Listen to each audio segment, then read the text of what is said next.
Bima tidak tega melihat Alia meluruh di tanah. Tepat di depan rumah mewah yang mereka kunjungi. Bima tahu mungkin Vano tidak mau menemui Alia. Bima turun dari motor dan menghampiri Alia. "Kenapa Al? Vano tidak mau menemuimu." "Bukannya tidak mau, tetapi kata Satpam, di rumah ini tidak ada yang bernama Vano, Bim." Bima lantas menghampiri Satpam yang ada di dalam pos. "Pak, apakah benar di sini tidak ada yang bernama Vano?"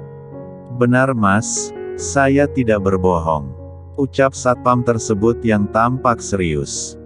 "Oh ya sudah kalau begitu. Maaf ya Pak, terima kasih. Sudah ayo pulang, Al. Kita pikirkan lagi nanti. Besok aku akan menemanimu menemui Vano di kampus."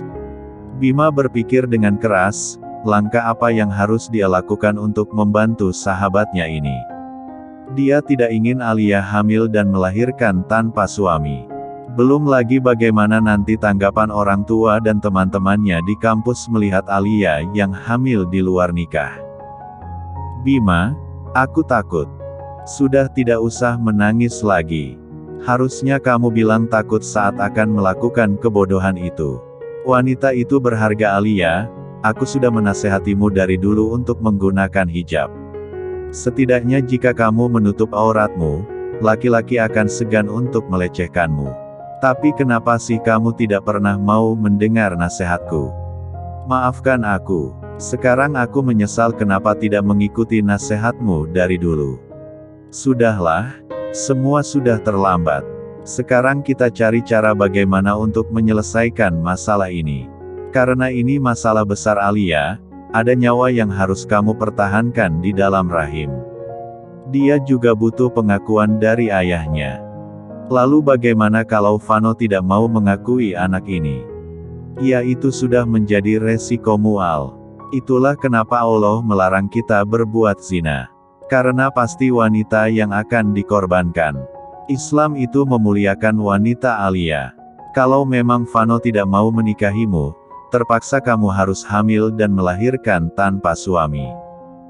Aku bisa diusir dari rumah Bim, kalau papa mamaku sampai tahu.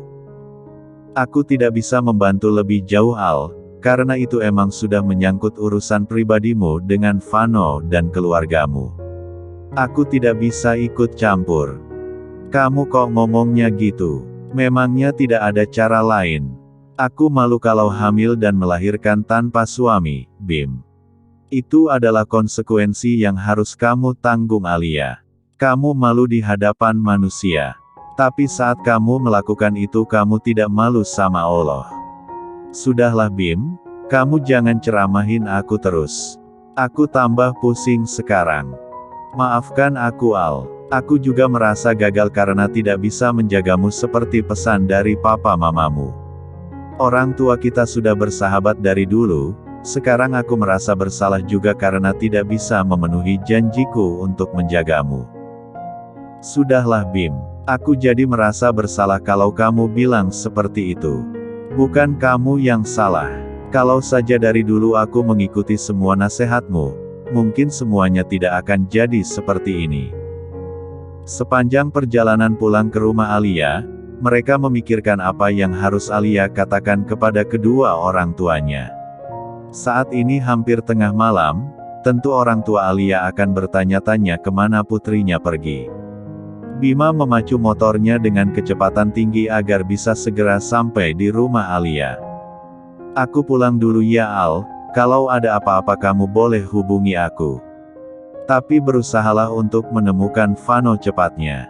Besok aku akan membantumu kalau memang dia masih belum bisa dihubungi. Ucap Bima saat ia mengantarkan Alia. Terima kasih ya Bim. Aku berhutang budi sama kamu. Hanya kamu yang bisa aku ajak bicara. Itulah gunanya sahabat. Sudah kamu masuk sana lalu istirahat. Kasihan anakmu. Dari mana saja kamu, Bim? Indira sengaja menunggu anak laki-lakinya itu pulang. Maaf Ma, tadi ada urusan sebentar sama temen. Bima tak ingin mamanya sampai tahu apa yang menimpa Alia. Mama kan sudah bilang, jangan keluar malam. Kamu harus sudah sampai di rumah maksimal jam 9 malam. Ngapain kamu keluyuran jam 10 baru keluar dari rumah tidak pamit sama mama lagi? Bima minta maaf, Ma. Aku tadi benar-benar harus keluar. Dan maaf kalau tadi aku lupa untuk pamit sama mama.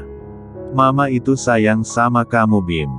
Dari kamu lahir, mama berusaha untuk selalu menjaga kamu. Kalau mama keras padamu, dan menetapkan jam malam untukmu bukan karena mama mengekangmu. Tetapi karena mama tahu pergaulan di luar sana itu tidak baik. Iya Ma, Bima tahu. Mama melakukan semua itu untuk kebaikan Bima. Bukankah selama ini Bima selalu menurut apa kata mama? Maafkan mama ya sayang. Mama itu guru di sekolah, hampir setiap tahun pasti menemui kasus yang serupa. Ada saja siswa yang hamil di luar nikah. Mama cuma takut kamu terjerumus ke pergaulan bebas seperti itu. Iya Ma, terima kasih mama sudah mengkhawatirkan Bima. Mama tenang saja insya Allah Bima tidak akan melakukan hal seperti itu. Ya sudah kalau begitu, kamu istirahat dulu sana.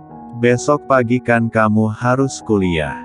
Satu pesan mama ya Bim, jadilah laki-laki yang selalu menghargai wanita. Mau pakaiannya terbuka atau tertutup, kamu harus tetap menghargai mereka. Jagalah jarak ketika berteman dengan mereka. Dan bersikaplah sopan terhadap mereka. Termasuk pergaulanmu dengan Alia. Mama tahu kalian sangat dekat, tapi kamu juga harus menjaga jarak dengannya.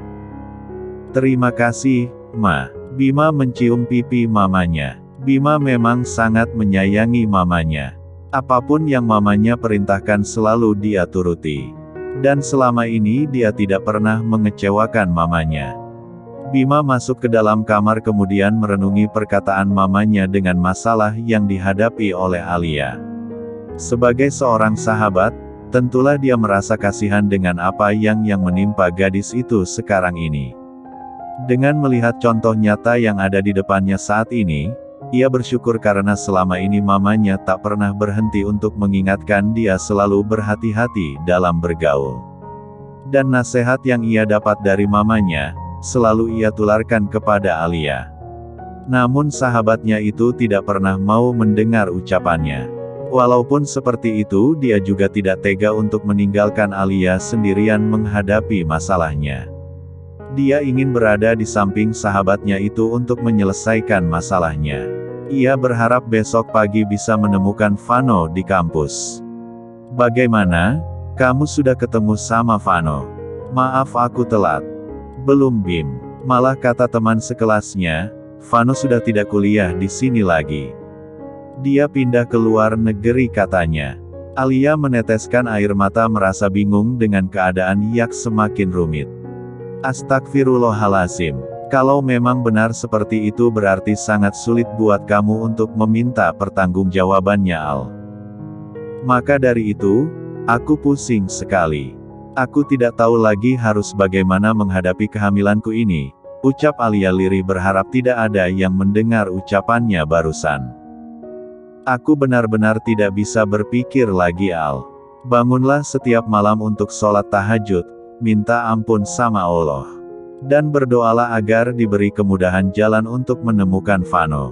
Kalaupun Vano tidak mau bertanggung jawab, semoga ada kemudahan jalan untuk menghadapi semua masalah ini. Dan jangan lupa kamu harus salat taubat terlebih dahulu. Apa yang kamu lakukan itu dosa besar Alia. Kamu harus bertobat pada Allah.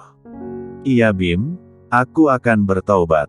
Tapi aku tidak kuat kalau harus menghadapi semua ini sendirian. Kamu harus kuat Al. Harus. Demi anakmu. Jangan tinggalin aku ya, Bim. Aku akan menemanimu. Tapi maaf nanti sore aku ada acara keluar kota dengan anak-anak Mahapala selama 3 hari. Gak apa-apa kan kalau aku tinggal? Alia mengangguk namun berat rasanya ditinggal oleh sahabatnya ini.